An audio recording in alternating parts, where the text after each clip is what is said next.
I'm Dr. Beverly Rubrik. I'm a biophysicist and president, founder of the Institute for Frontier Science.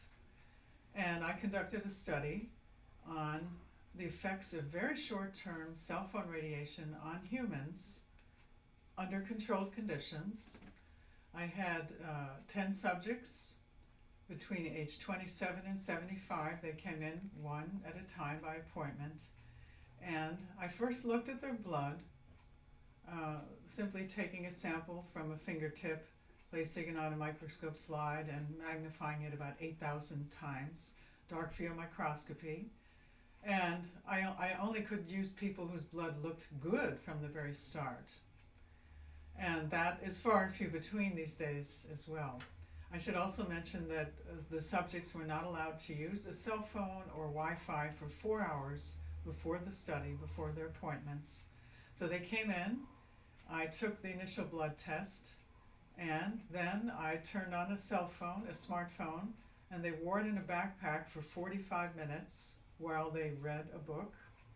And then I took another blood sample from the fingertip, a different fingertip, and I saw some changes. That was called the carrying condition.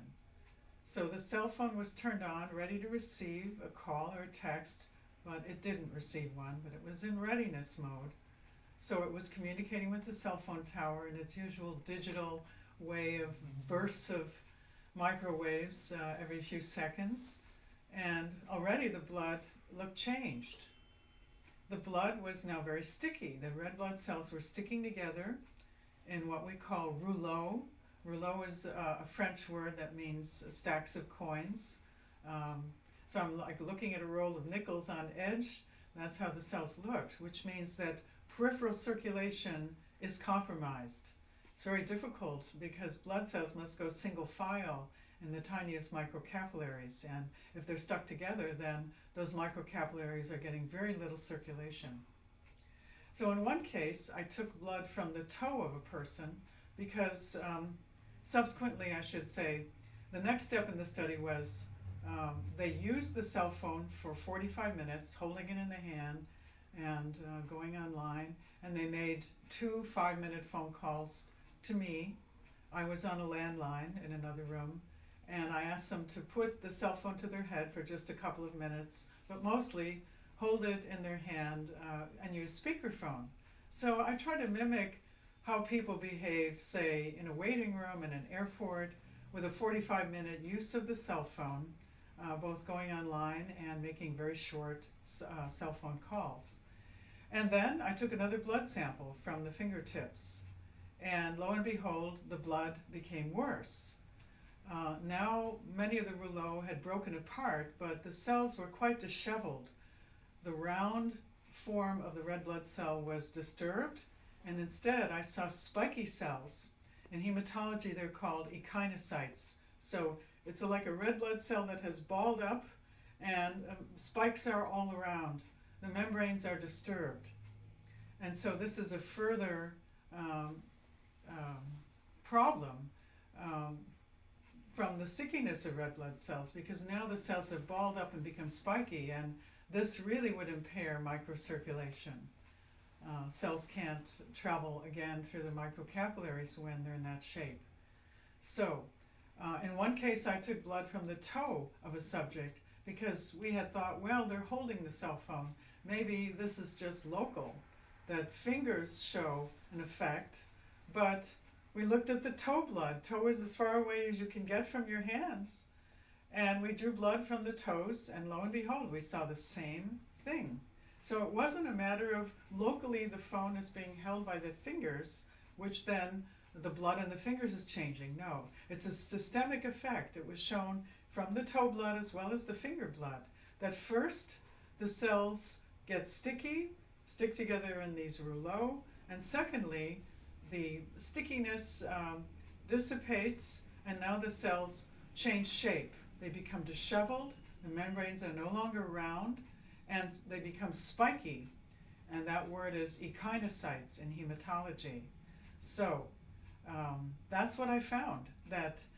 And people over 50 showed a stronger effect than the youngsters.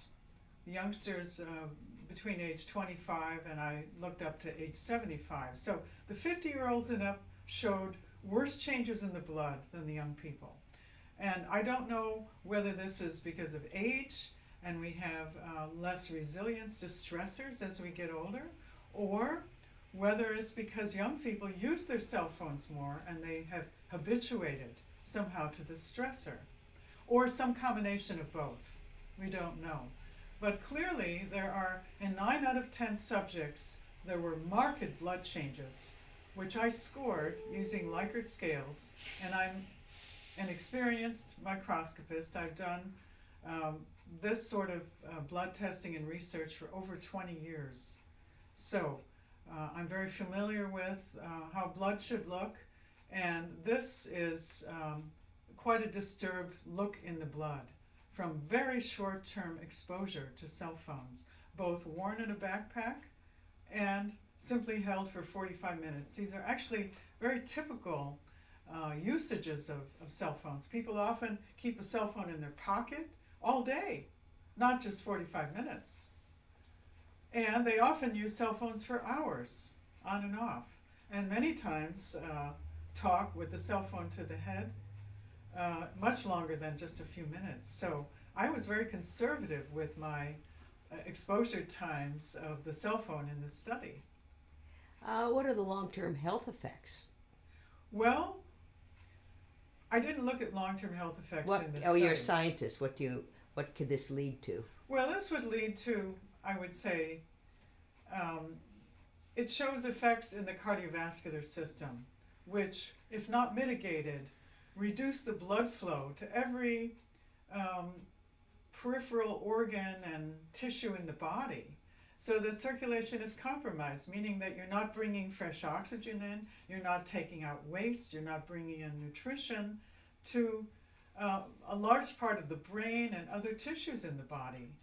And so I would expect circulation to be impaired over the long haul if people are using their cell phones on a daily basis like this, and wearing the cell phone in the pocket or the bra or nearby. Could this lead to oxidative stress, inflammation? Is it just going to affect the general health? Is it going to compound on everything else? I mean, what to the listener, what does this mean for them? Well, what I think is really going on is the microwaves are affecting the voltage-gated calcium channels on the cells. And this is the work of Martin Pall. These are non-thermal effects of very low-level microwaves, which is how our cell phones work. They communicate with a cell phone tower endlessly, all day, unless you put it on airplane mode. It's still sending out bursts of microwaves every few seconds so that it knows where you are and what cell. And so, consequently, we are blasting our bodies endlessly with these digital bursts of microwaves, day in, day out. And we don't really know the effects of that on any living system, because we don't have, cell phones have only been with us for about 10 years. And that's not even long enough to see what are the long-term chronic diseases that may result. We do know that it's a weak carcinogen, and that there are more acoustic neuromas, and that there are increased brain cancers as a result of cell phone usage. But that's just the beginning, because usually these types of cancers take 25 years to develop. So we're just beginning to see the results of this in our population. Do you think Wi-Fi has any similar effects? I think there's a combination of these stressors in our environment. We have Wi-Fi from our modems. We also have Wi-Fi from mice and keyboards that operate wirelessly with our computer systems. We have cell phone towers nearby us. We have the active emitters of our cell phones and our iPads, etc. And we have smart meters. We have a load of stressors that are all emitting microwaves, slightly different frequencies and bandwidths. But indeed, this is not a healthy situation, and we don't know the consequences of adding the next generation, which is going to increase the bandwidth of these microwaves up all the way to the terahertz band. We don't know the effects of that. We are playing Russian roulette with our health, with escalating these microwaves from all of these consumer products.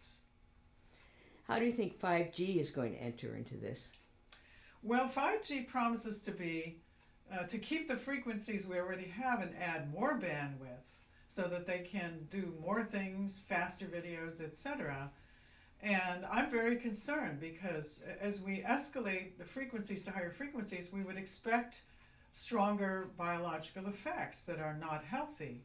So again, we don't have a database on how that's going to affect us or the biosphere at large, the bees. I'm concerned about colony collapse disorder. We don't really fully understand this, but if we can't pollinate our food crops, there's nothing to eat. You were mentioning that radio sickness, that in the 40s they knew of problems with radio waves. Can you tell me a little about that? Yes, back in the 40s, when the military started to escalate radar and radio communications, the term radio sickness was already well known. Because on ships where radar was used a lot, sailors were getting sick. And so it wasn't that everyone had an active emitter then, but where they had it on a ship, people got sick. And it was the same thing that we call today electrohypersensitivity syndrome or electrosensitivity, where people get headaches, they can't think straight, they do not sleep well, they have other pain syndromes. It's a host of symptoms, and this was known for 80 years already, that radio waves cause sickness. And radio waves and microwaves are very close in the electromagnetic spectrum. So we're really talking about a bandwidth in the same non-thermal, non-ionizing region. Wow. What about throughout history? There's been a lot of study. I mean, if you don't know anything about this, it's fine. But like some of the SARS studies, and everybody's doing these studies with heads and stuff, they're saying there's no problems. Do you have any comments or familiarity with any of that in that research? I'm familiar with the SARS, the specific absorption rate, where they have this head and shoulders of a mannequin that is literally filled with physiological saline, with salt water, and they would strap a cell phone into what would be the head and ear, and they would stick a thermometer in the center of the head, and they're looking for temperature increases. That's all. Because the idea was that if you don't heat up the tissue, if you're not cooking the tissue, then there's nothing to worry about. Now that was the status quo, and that's what they continue to use. The FCC, the Federal Communications Commission, the FDA, Food and Drug Administration, and the EPA, the Environmental Protection Agency, this is all they know is SARS. They do not pay attention to the literature of the non-thermal effects, not tissue heating, but going beyond that, because these signals actually operate very much like our own energy field does. We have brain waves, we have heart waves.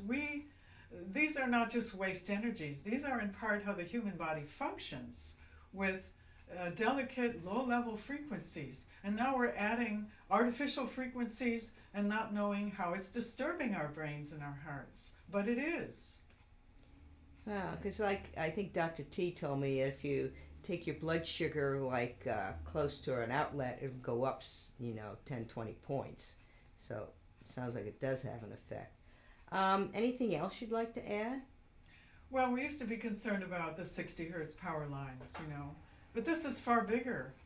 And you can always know where the 60 hertz power lines are in your house, and you can move your bed, you can move your desk, you can turn off the electric alarm clock, use a battery. But what do you do when you're sitting on a public train or bus and everyone around you is using Wi-Fi on a cell phone? You have the equivalent of what would be secondhand smoke, although you can't smell it. You have the exposure to a lot of people around you using these devices. I'm especially concerned about children, because we did some experiments measuring the industrial strength Wi-Fi in schools. And the fact is that every child has an iPad or some kind of wireless computer sitting there, as well as a cell phone, often in a pocket. We found out that the children are getting over the legal exposure limit, according to the EPA, the FCC, and the FDA, and their brains are not fully developed. They are still developing organs, tissues, and brain power, and thicker skulls as they grow older. So they are much more vulnerable than the rest of us. And I'm especially concerned about their exposures in the schools. Because here's where you want them to be able to think and learn and grow and, become educated. But if they're impaired by the fields all around them, well then education is not happening. And brain development may be affected. We don't know. But we are giving these children too much radiation. And the schools basically threw us out. They didn't want any further measurements. They're worried about lawsuits. So, we're going to get bombarded during the day, and some experts say if you can detox at night, you might be able to handle some of this. But we can't detox at night because they're putting these things are everywhere. Is there anything we can do to either protect ourselves or remove some of the adverse effects? Well, I think we need to use prudent avoidance. What that means is that I turn myself on airplane mode most of the day. Then it's completely inert in terms of sending or receiving bursts of microwaves. So then you can safely store it in your pocket or your purse. And then you turn it on when you need to make a communication or need a piece of information. But most of the time, keep it turned off. You don't need it. You don't need really wireless devices in your home. Who's running around with their notebook computer from room to room doing work? Well, I have no wireless in my home, but I'm still bombarded. What can people who've done all these things do to protect themselves or mitigate some of the damages? Well, people could turn off their wireless modems at night. I've already if they done have that. one. I'm talking about the wireless that comes in from the lovely city of Palo Alto. Well, I'm hopeful that we'll be able to create devices that will help people by giving them healthy frequencies like natural earth frequencies, the Schumann resonance of 7.8 hertz and 14 hertz and 39 hertz. I'm hopeful that devices will be made and studied, seriously studied, not just on the market, to show that we can mitigate the effects of this radiation. What about PEMF? Well, PEMF is medicine. It is useful for pain and, let's say, stimulating non-union bone fractures and a few other conditions, psychiatric conditions through transcranial electrical stimulation. But I don't know if PEMF is going to help mitigate against the ravages of microwaves. Well, it does enable the blood flow and oxygenation of the cells, as does ozone and some various light therapies. Yes. But then we're adding, if we did that all the time, it would be adding another unknown. We don't know how long-term effects of PEMF are. Usually they're short-term, maybe 20, 30-minute sessions of therapy. So how long do those last? You put it on all night. Okay. Well, I think we need some serious research to explore PEMF and Schumann resonance and torsion fields and some other things, sacred geometry, and there are many things that people are dreaming up that might save us from our own folly. Then there's some things I don't think you're ever going to be able to prove unless you use the VAS, because the theory is, if you put a gadget on, Deborah Davis would say, you measure it, doesn't make any difference. But if you measure the wisdom of the body, you do it to the VAS, that's a little reproducible versus other options. Maybe those have some good, but, I don't think they're ever going to be able to prove that scientifically very easily, unless they have somebody like you doing a very long, detailed study. Well, and I think we really need longer-term studies. My study was very short-term, and I'd like to see a longer-term study. I'd like to look at children's blood in the schools before they, enter that school and at the end of the day. That hasn't been done, but it should be done. It would really be a wake-up call to parents and teachers and school administrators in terms of what's going on in the schools. Because you can't smell it, you can't taste it, you can't see it. this radiation is, unfortunately, it's not like smoke where it was obvious when you had secondhand smoke. Now you've got a plethora of emitters all around you, and we don't know what it's doing. We just know that people aren't feeling good. That's often the first symptom. And what's going to happen as we add bandwidth with subsequent generations? I can imagine we're going to see a lot more electrosensitivity, so that people are going to rise up, just as non-smokers did and complained about the smokers. I don't think people are going to know what it is. They're just going to feel sick, and there's all sorts of things that you can attribute it to. I mean, everything together: the glyphosate, the toxins, poor diet choices. I don't see that coming, because they write off anybody that complains about it as a whack job. That's how it is now. But I think as more people feel symptoms, I don't think they'll be dismissed any more than initially the non-smokers were laughed at. Oh, come on, you can take it, And then pretty soon those numbers grew, remember? And pretty soon we outnumbered the smokers, and we did turn this thing around with legislation. Now it's a little different because your gizmos, your gadgets are useful. It's not like smoking, which is really not good for anyone. But people want their gadgets. They're used to them. What would they do without them? But we also may consider reducing the radiation levels. I was in Eastern Europe and found out that Bulgaria and Russia have 100 times less exposure of the pulses of microwaves coming from their cell phones. My studies showed that human blood is affected when we're simply using cell phones over a very short time, such as keeping the phone on our bodies in a backpack, or using the cell phone for just 45 minutes, holding it in the hand. The blood becomes corrupt. First, the blood gets sticky, and the red blood cells stick together in what we call rouleaux, or like stacks of coins, which would severely impair microcirculation. The next step is those sticky blood cells break apart, but now they ball up and become spiky. And that's a change in the membrane, change in the cell morphology. And that type of cell now is called an echinocyte. It's not a healthy red blood cell. That's actually, an echinocyte would be seen in liver disease. So we see drastic changes in the shapes of red blood cells. And the cell wall is very important because you get cell wall or the membrane wall, because you get nutrients going in and out. So if you don't have that, the cell might end up dying and affect the calcium channels. So if you could just kind of reiterate any variant of that you believe. Right.